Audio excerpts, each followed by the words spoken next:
Welcome to another episode of China Update, where I provide you with the most up-to-date political, economic and geostrategic analysis on the world's number 2 economy. My name is Tony. Let's jump in. Happy Thursday, everybody. Sadly, we must begin with the news of a tragic mass stabbing in Shanghai. This is the latest in a series of stabbings which appear to be increasingly common in China in recent years. I have been waiting for more details before covering the incident. We now have enough to cover it. According to local police, on Monday evening, 3 people were killed and 15 others were injured in a knife attack at a supermarket in Shanghai.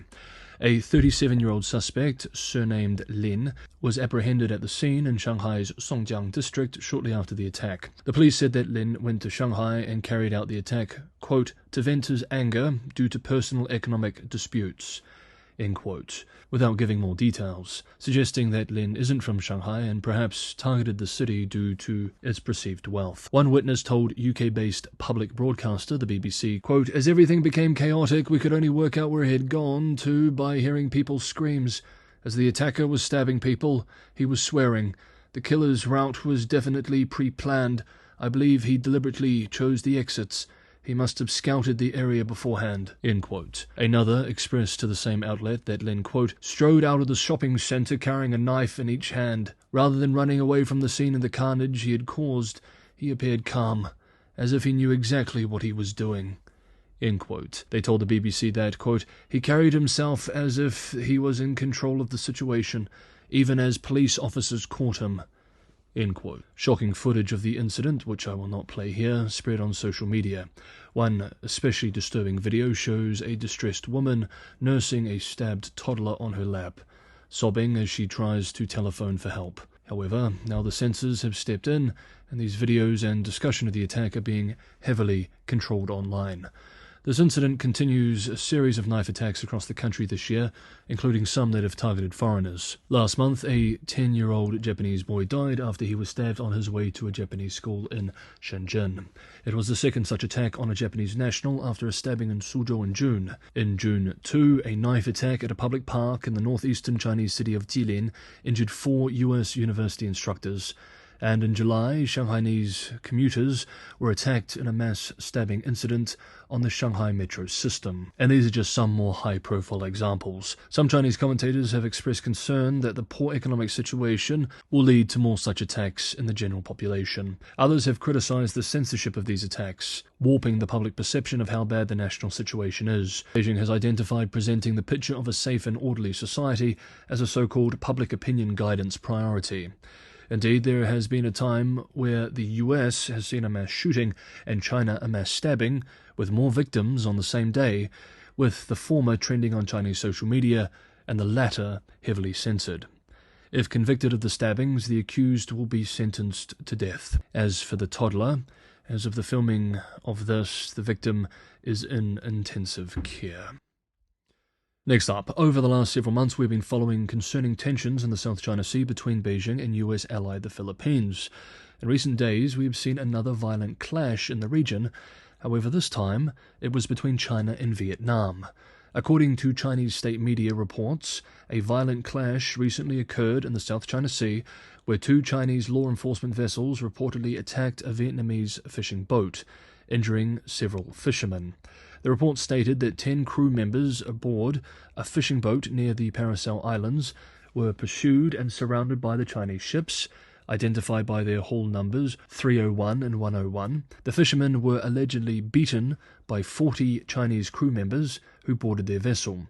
Some are still receiving treatment at a hospital, according to a local official. China's foreign ministry denied these reports, claiming that the Vietnamese crew was fishing illegally in Chinese-claimed waters around the Paracels, and that Chinese authorities acted professionally and did not cause any injuries.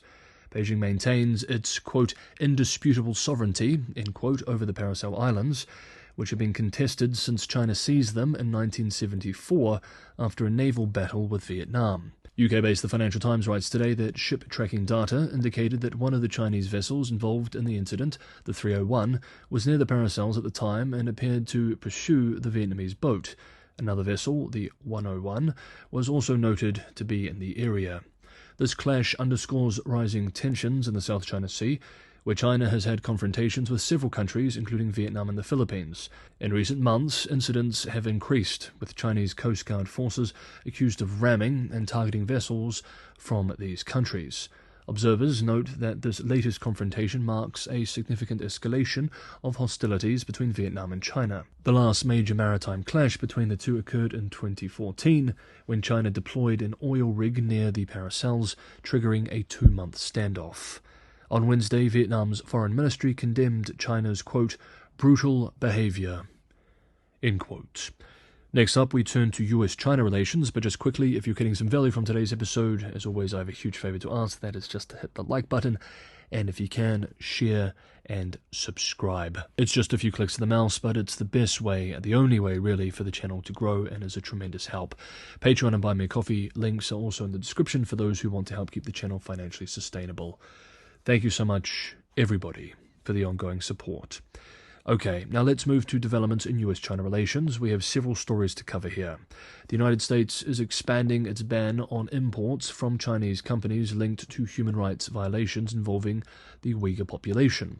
On yesterday, the Department of Homeland Security added Baowu Group, Xinjiang Bayi Iron and Steel, a subsidiary of the world's largest steel producer, and Changzhou Guanghui Food Ingredients, a manufacturer of food additives, to the Uyghur Forced Labor Prevention Act entry list. These restrictions, effective 3rd of October, that is today, are part of the US's broader efforts to eliminate forced labor from its supply chains. This marks the first time that these industries have been included on the list, which already target businesses in various sectors such as agriculture, electronics, apparel, and chemicals. With the addition of these two firms, the total number of sanctioned companies based in mainland China now stands at 75. The UFLPA, passed in 2021, assumes that any goods produced in Xinjiang, where forced labor allegations are rampant, are tainted unless proven otherwise. Companies can appeal the ban by providing clear evidence that their supply chains are free from forced labor. International concern about the treatment of Uyghurs and other minority groups in Xinjiang has grown in recent years, with accusations against China of genocide, forced labor, and other human rights abuses. Beijing, however, denies all of these claims, describing the labor programs as poverty alleviation initiatives. Since the UFLPA came into effect in 2022, US Customs have inspected nearly 10,000 shipments, denying entry to about 4,000 of them, valued at over $3.5 billion.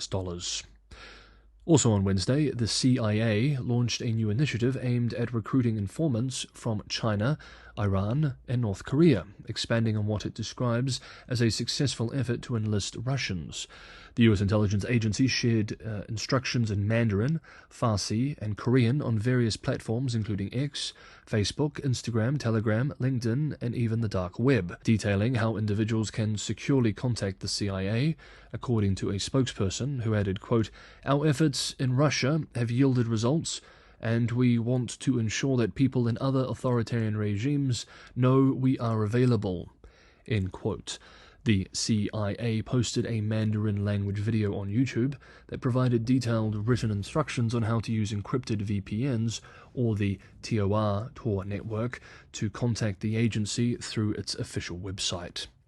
Meanwhile, Kurt Campbell, Deputy Secretary at the State Department, speaking to an audience Wednesday, criticized Chinese behavior in dealing with the Houthi rebels targeting commercial ships with drones and missiles in the Red Sea. The senior U.S. diplomat accused Beijing of, rather than working with international efforts, choosing to directly communicate with the Houthis, quote, advising them which ships to target, end quote.